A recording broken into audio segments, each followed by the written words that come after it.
অবৈধ মনোনয়ন ঢাকার মনোনয়ন 17টা বছর আমি শুধু জেলখানা কোর্ট এই করছি। আমার হাজবেন্ডের 17টা বছর 100টার উপরে মামলা। কোনোদিন সে বাসায় ঠিক মতন ঘুমাইতে পারে না, জেলখানায় কাটাচ্ছে, না দেশে পলাতক থাকছে।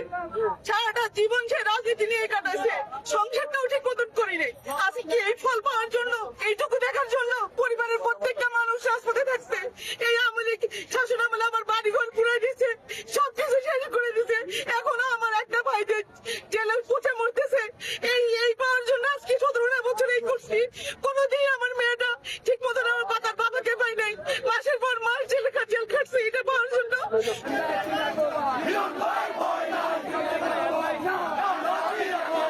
হিরণ ভাইয়ের সমর্থক নারী পুরুষ মিলে 11টায় আমরা একটা বিক্ষোভ মিছিল করব।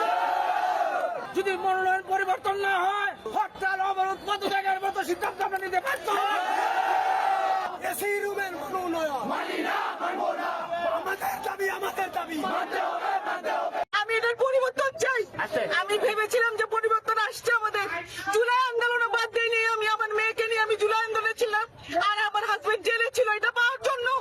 কিন্তু এই কষ্টটা আমি বুকে ধারণ করে নিয়ে বলতেছি, আমাদের এই গরিবের মা বোন ছেলে যারা আছে সবাই চায় হিরণ চেয়ারম্যানকে। হিরণ ভাইয়ের মনোনয়ন অবৈধ মনোনয়ন